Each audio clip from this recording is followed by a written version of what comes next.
Yeah, I'll react to that, sure. Whoa. Glitching? Across the entire... Oh, it's part of the intro.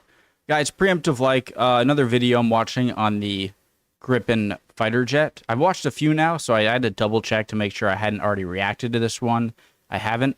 I find this stuff fascinating. All military production, aircraft and, or any military vehicles I find really fascinating to learn about. This one says right here, the thumbnail, better than the F-35, question mark. And I think the F-35, correct me if I'm wrong, if I'm mistaken, is kind of the most high-tech capable fighter jet, right? But with Europe trying to, see USA recently as very unreliable and maybe not wanting to buy American-made stuff anymore, would the Gripen be the next best choice for NATO? Let me ask it this way. Is the Gripen the best non-American fighter jet in NATO? And I know even the F-35 has its drawbacks because I believe in dogfighting, it's maybe not that good or versatile as some other military jets. And if the Swedish Gripen, I can't talk, is that next best choice for non-American NATO aircraft, then that means that Sweden could take advantage of that and be the next big kind of military jet supplier in Europe, right? Maybe? Let's go. My name's Connor. If you're new, preemptive like, Sweden's fighter jet masterpiece, the Gripen, mega projects, original link, top description. Let's go. Hope everyone's doing well. Let's learn. Our world. Or help teach me. Take it away, Simon. Across the entire world, few nations treat their fighter aircraft with the deadly seriousness of Sweden. It's a place with less than 1/100 of the defense budget of the United States. Oh, God, I'm pausing again. Stockholm looks so beautiful. It's a place... This is Stockholm, right? Beautiful architecture, and I love how it's a bunch of little islands with its own kind of beautiful city. With less than 1/100 of the defense budget of the United States, just one person for every 134 people in China, none of the military-industrial autocracy of Russia, and little to no involvement in the fighter jet initiatives of the European Union. Yet, from the revolutionary Draken to the groundbreaking Viggen, little Sweden has proven that it's a natural talent in building fighter aircraft that can stand alongside the best on the planet. And in all of the storied history of Swedish fighter aircraft, there is only one plane that can rightfully be regarded as its masterwork, the JAS-39 Gripen. Fast, nimble, and armed to the teeth, the Gripen stands alongside some of the very best aircraft of the modern day, with a near spotless track record in operation and a price tag that few aircraft of its quality can even hope to match. Coming up on 3 decades of continuous service, the Gripen is getting better and better, with a rapidly strengthening claim as the best non-stealth fighter on Earth. Today, we're going to look under the hood, check out the fire and brimstone carried on its pylons, and explore the past, present, and very bright future of this masterpiece of Swedish engineering. To find the genesis of the aircraft known as the Gripen, we've got to turn the clock back to the late 1970s to visit a world that's really rather different from the one that we know today. At the time, the Scandinavian nation of Sweden was sworn to a military policy upheld by 2 central pillars: strict and total military neutrality and the principle of so-called total defense. Despite the Cold War around them, Sweden would not align itself with either side by joining NATO, becoming part of the Soviet Union, or maintaining other formalized alliances with Washington or Moscow. Guys, where does this Swedish... Despite the Cold War around... This, what is the meaning of the 3 crowned in the blue, yellow outlined circle? Curious the origin. Sweden would not align itself with either side by joining NATO, becoming part of the Soviet Union, or maintaining other formalized alliances with Washington or Moscow. But nor would they sit by and simply allow war to happen to them if either side wished. In the interest of maintaining their own neutrality by force, especially against the nearer and more diplomatically unfriendly Soviet Union, Sweden had spent the years after World War II building a very strong, technologically self-sufficient military relative to its size. The purpose was not to prevent Sweden from being defeated in a head-to-head confrontation with a Soviet war machine that would undoubtedly wipe it out in the end. Instead, the goal was to make an invasion of Sweden so obviously costly for an attacker that it would be deemed to be not worth the trouble. To that end, Sweden took it upon itself to not just purchase, but design and manufacture a broad range of warfighting tools, and especially combat aircraft. After a pair of early models, the Tunnan and the Lansen, brought Stockholm into the jet age, Sweden came out with its first really impressive fighter, the Gripen. We reference the Gripen not just to give a little history lesson, but to explain just how early Sweden began setting the standard for cutting-edge fighter design. When it went into service in 1960, the Gripen was the first so-called double-delta combat aircraft to go operational in the whole world, the first combat aircraft to perform the Cobra maneuver, and the first fully supersonic aircraft to ever be deployed to Western Europe. Its successor, the Viggen, was introduced to service in 1971 and became both the first mass-produced aircraft of any kind to use front winglets called canards and the first to ever carry a digital central computer, making it quite possibly the world's most advanced warplane at that time. I'm sure it wasn't just the Soviet Union that affected Sweden's kind of building and, like you said, make it so if any country, nation tried to attack them, that it would act, even if they were inferior in size and strength, to make it so that it'd be Pyrrhic at best for anyone to try and attack them. But also, I'm sure what happened during World War II also shaped this mentality, being that, with Norway being Denmark and then Norway being invaded, and then Finland being attacked by the Soviets, and then Sweden being in this very unfortunate, what's the word? Non-enviable position that it was in, where it's like, you're in the Baltic Sea. It's not like you can. They were kind of cut off from everything and kind of had to capitulate in some ways to the Nazis or whoever. I'm sure they also didn't want that to ever happen again, where they felt helpless when everyone around them was being attacked. Maybe.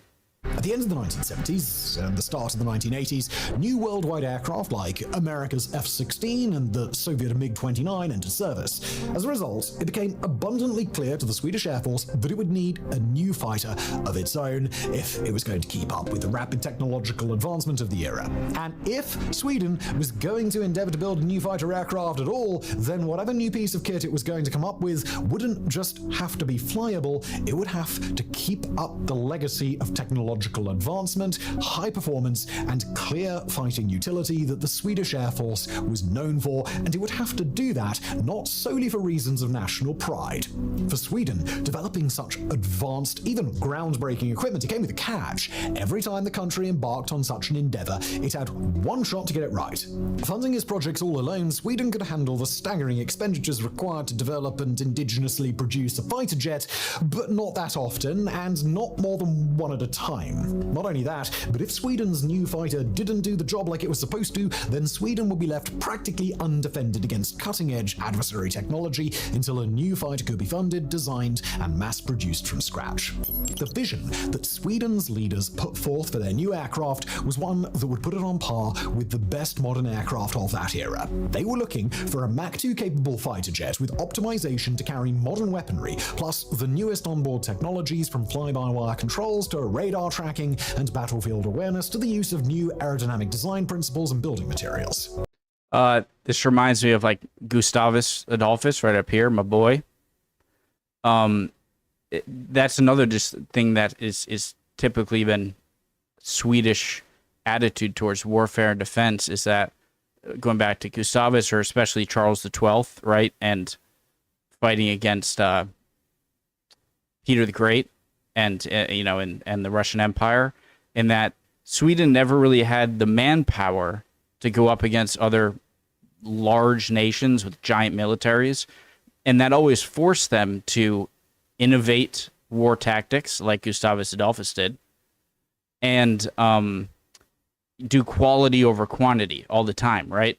And it's hard to, you know, go up against, say, the Russian Empire, who just can throw many, many people at you. You have to just win every time, you know?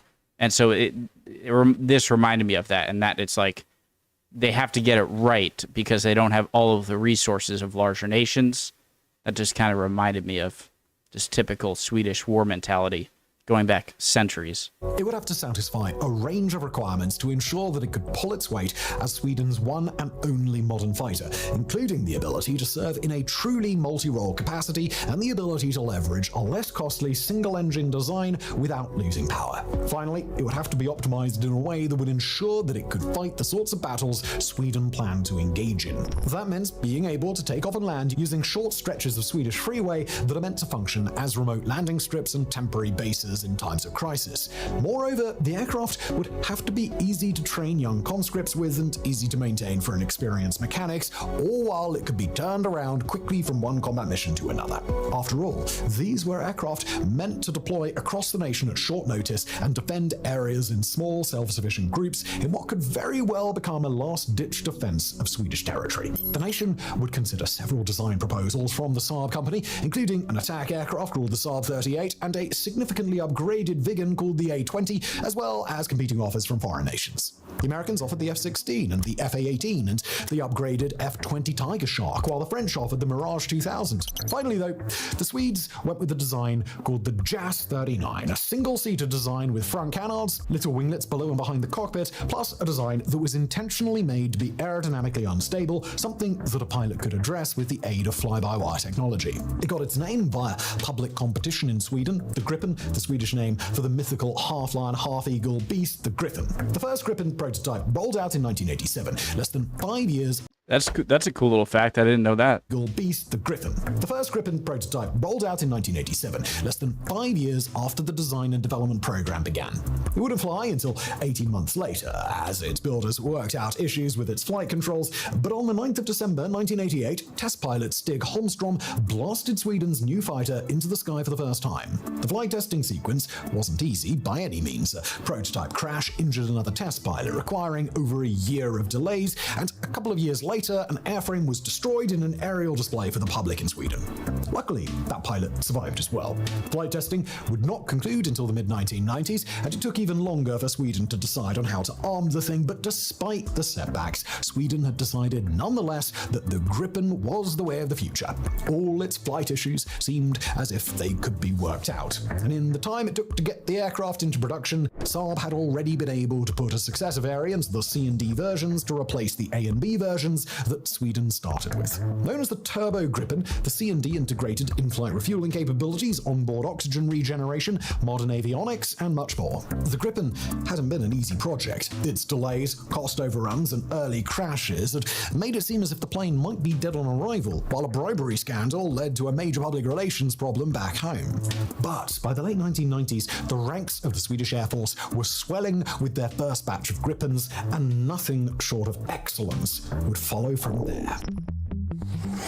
It says 10,000 flight hours on the side of the jet. I'm assuming with every pilot. So does that mean that the jet itself, has only 10,000 combined flight hours from all pilots, or are pilots given a personal like jet of their own they always go into, and this is the amount of flight hours this personal guy has? It's not that important of a question, just thought I'd ask. And nothing short of excellence would follow from there. Like most other modern combat aircraft, the Gripen has gone through a number of design revisions over time, culminating in the Gripen's case with 3 key iterations: the A/B, the C/D, and the E/F. Simple enough. Now, look, we'll skip the details on the A and B iteration, as they've mostly been upgraded, and instead we'll examine the stats for the C and D, the Gripen currently in broadest use across the world. The Gripen registers an overall length of 14.9 meters tip to tail. That's just under 49 feet for the single-seater C variant. The two-seater D is just a hair longer. The Gripen's wingspan stretches out at 8.4 meters or 27.5 feet, giving it a slightly smaller profile than America's F-16 or China's J-10, and a far smaller frame than the F-15 or Russia's Su-27. Sitting empty, it weighs in at just barely less than 15,000 pounds, that's 6,800 kilos.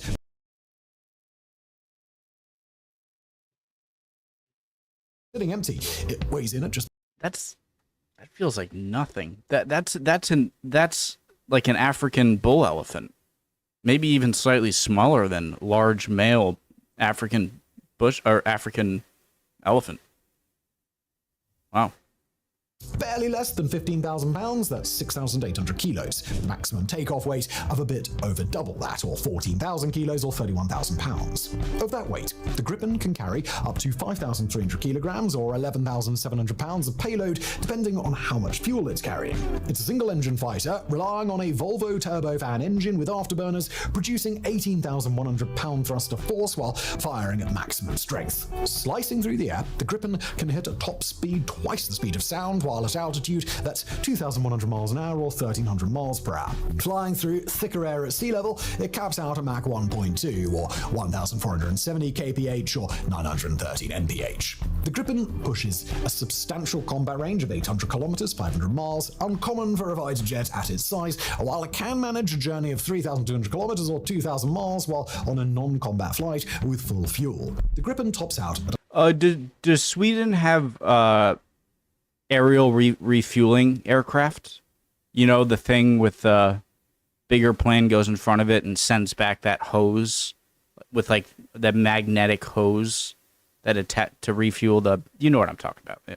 A service ceiling of 15,240 meters or 50,000 feet, and it's capable of withstanding 9 times the force of gravity during tight maneuvers, on par with the very best fighters on Earth. Of all the Gripen's performance stats, however, the most impressive of all is its ability to take off and land on exceptionally short runways. To land, the Gripen needs a straightaway of just half a kilometer. That's 500 meters, that's 1,640 feet. To take off,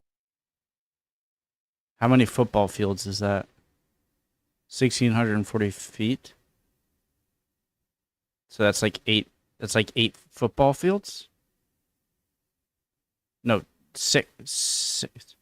It needs even less, 400 meters or barely 1,300 feet. It can perform these takeoffs. Wow. That's 500 meters, that's 1,640 feet. To take off, it needs even less, 400 meters or barely 1,300 feet.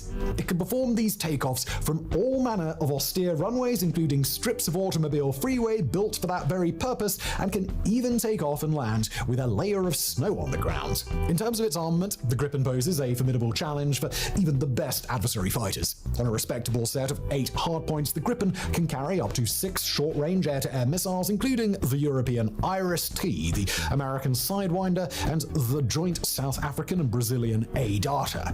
They can carry up to 4 Meteor or AMRAAM missiles to engage air targets beyond visual range, along with a selection of air-to-ground and air-to-ship missiles, or a variety of precision-guided and unguided bombs. For reconnaissance, the Gripen can graft on a range of external sensor pods made in Sweden, France, and elsewhere, while for electronic warfare purposes, it became the first aircraft to operate an expendable radio frequency jammer developed by the Italian company Leonardo, known as the Bright Cloud. Behind the stick, Gripen pilots can rely on a heads-up display.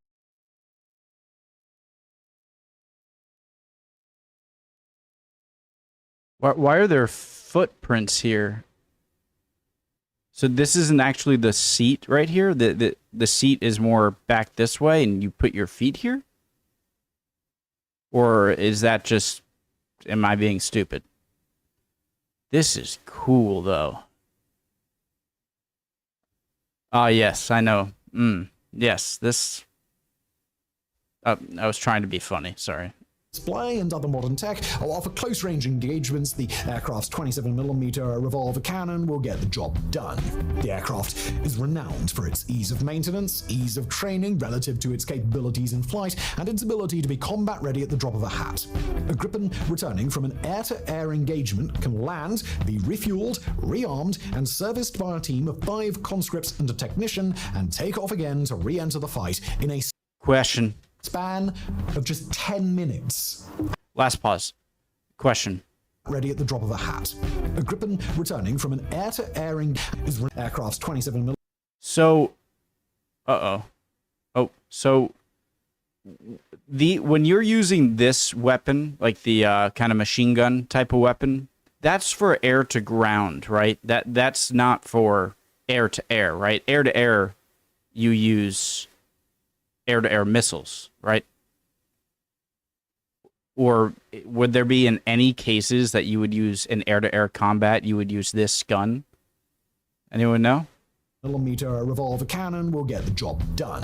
The aircraft is renowned for its ease of maintenance, ease of training relative to its capabilities in flight, and its ability to be combat-ready at the drop of a hat. A Gripen returning from an air-to-air engagement can land, be refueled, rearmed, and serviced by a team of 5 conscripts and a technician, and take off again to re-enter the fight in a span of just 10 minutes. And although the Gripen C/D is already impressive, we've got to talk about the sheer power and performance of the latest Gripen variant, the Gripen E/F. The new generation aircraft first flew in 2017 and was only delivered to its first global air forces in 2021, meaning that it integrates all the bells and whistles that 21st century technology can provide. The new aircraft is just a bit longer and wider, with the latest copies expected to feature new trapezoidal wings to enhance its carrying capacity. The E/F is about 1,200 kilograms or 2,600 pounds heavier while sitting empty, and can fly weighing 2,500 kilos or 5,500 pounds more than the C/D at maximum. Those changes come courtesy of its new engine, a new iteration of the General Electric F414, which can push the jet to a higher service ceiling while providing better range, owed to a greater fuel efficiency combined with a higher fuel capacity than it had previously. But the real improvements on the E/F are its armament and onboard technologies. Not only does it feature 10 hardpoints rather than its predecessor's 8, but its avionics are upgraded to a standard similar to that of a 5th generation fighter like the American F. 10 what? Not only does it feature 10 hardpoints rather than are its armament and onboard technologies. Not only does it feature 10 hardpoints rather than its predecessor's 8, but its avionics are upgraded to a standard similar to that of a 5th generation fighter like the American F-35A. Those avionics now include top-of-the-line radar, the first of its kind to be able to swivel and increase its field of view leftward or rightward rather than being fixed in place. Among other things, that allows the Gripen to fire radar-guided missiles like the Meteor and guide the missile through an adversary aircraft's radar blind spots while still maintaining a radar fix of its own. The new Gripen offers advanced electronic warfare capabilities, 360-degree spherical battlefield awareness, onboard artificial intelligence, and advanced tools to heighten the cockpit awareness of the pilot. The aircraft can integrate with smart weapons to change targets after they're fired, verify hits on target, and more, while its onboard systems are entirely NATO interoperable. One of the E/F's most under-the-radar but very important attributes is its so-called decoupled architecture. This allows all of its software and hardware technologies to run separate from one another. As a result, the aircraft's critical functions are practically immune from being impacted by bugs or problems elsewhere within its onboard systems, and all its applications can be swapped in and out for new advanced alternatives as they become available. To hear Saab tell it, the goal is to provide avionics and tech so adaptable that a pilot can go out and fight the first day of an air war, use the data it collects, and swap out and optimize its systems to give it a massive advantage by the time it returns to the fight on day 2. Most impressive of all on the Gripen E/F are its stealthy attributes. While the aircraft does not classify as a stealth aircraft, it uses a digital cloak to present the smallest radar cross-section of any Western non-stealth fighter, and certainly any within the current NATO arsenal, although it may be surpassed by the upcoming Korean-made KF-21 Boromai if it's introduced to Polish service as expected. The E/F doesn't just employ stealthy features either. Its onboard algorithms can identify items with a tiny radar return and can figure out whether they're fifth-generation adversaries with a far greater degree of precision than was possible some years ago. In its operational role, the Gripen forms the cornerstone of the Swedish Air Force, serving as its one and only combat aircraft. Sweden flies over 70 C variants for frontline multi-role service, 23 D variant trainer models, and it'll eventually pick up a minimum of 60 E and F variants. So if you only had...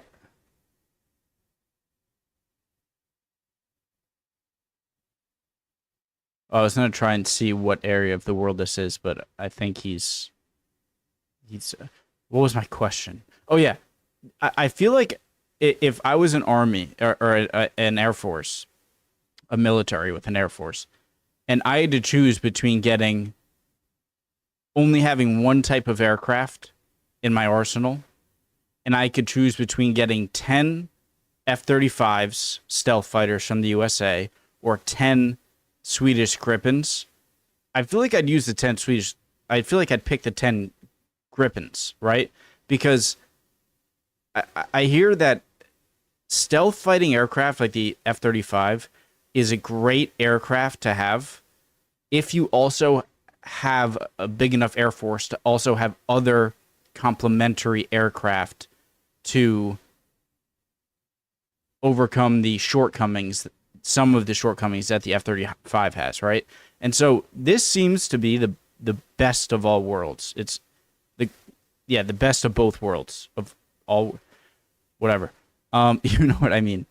It's very high tech. It has some stealth, semi-stealth technology, not as much as more stealthy aircraft like the F-35, but it's all around just seems like a great aircraft. If you had to choose between having more of these or more of a more advanced stealth aircraft. Does that make sense? What do I know? Let me know if I'm wrong. If not more so, for an eventual operational force of 120 Gripens at least. In Swedish service, the plane has, luckily, not had to take part in any of the major invasions or continent-wide conflicts for which it was intended. The Soviet Union has fallen, Sweden has joined NATO, and modern Russia won't be equipped to square up with the European continents for at least a few more years. As a result, the Gripen hasn't yet had to prove itself in lethal head-to-head engagements, although it's performed quite... Russia, at full force, couldn't defeat a non-NATO member, Ukraine, that had NATO support. And you think that even if Russia gets back to full force, they can take on NATO itself? Seems kind of ridiculous. Hasn't yet had to prove itself in lethal head-to-head engagements, although it's performed quite favorably in exercises against a wide range of NATO aircraft. During exercises in 2006 in Alaska, the Gripen scored 10 kills against 0 losses in simulated exercises, taking out several F-16s and a Eurofighter Typhoon.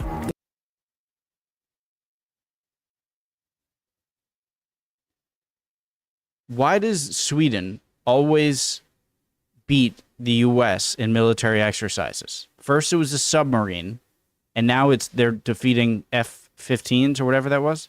In another exercise in Sweden, a single Gripen intercepted 3 F-15Cs and shot down 2 of them, notching a substantial victory against an aircraft with a 104-0 air-to-air kill ratio. I love you, Sweden. In 2011, Sweden deployed several Gripens to Libya to enforce a no-fly zone, logging 650 combat missions by October of that year. At the time of writing, however, no Gripen has logged a real air-to-air kill during combat. Yet despite its unproven status around the world, the Gripen has shown itself to be an ideal fit for nations that aren't looking to actively seek out wars with any adversaries, instead seeking reliable, high-performance fighters for the purposes of national defense. Or other countries who are trying to buy less American military equipment. By 2010, the Gripen had logged well over 140,000 flight hours in active service without a single instance of engine trouble across any airframe. Although the aircraft has endured a small handful of crashes and airframe losses, only one pilot has ever died behind the stick in a 2017 incident at a Thai air show. Aside from that incident, the aircraft has proven a spotless record in protecting its pilots and operators. Meanwhile, its operators around the world have enjoyed the Gripen's exceptional versatility in grafting on armaments. Although the base design is intended to operate a relatively narrow selection of missiles and bombs, it's able to graft on weapons sourced from all over the globe, depending on the needs and current inventory of an international customer. What the frickin' frick? All over the operate a relatively narrow selection of missiles and bombs, it's able to graft on weapons sourced from all over the globe, depending on the needs and current inventory of an international customer. What the hell is that? Why is he skipping over what the frick this is? To operate a relatively narrow selection of missiles and bombs, it's able to graft on weapons sourced from all over the globe. 1, depending on 2, needs and 3, inventory 4, of an 5, national customer. 6. And speak. I thought the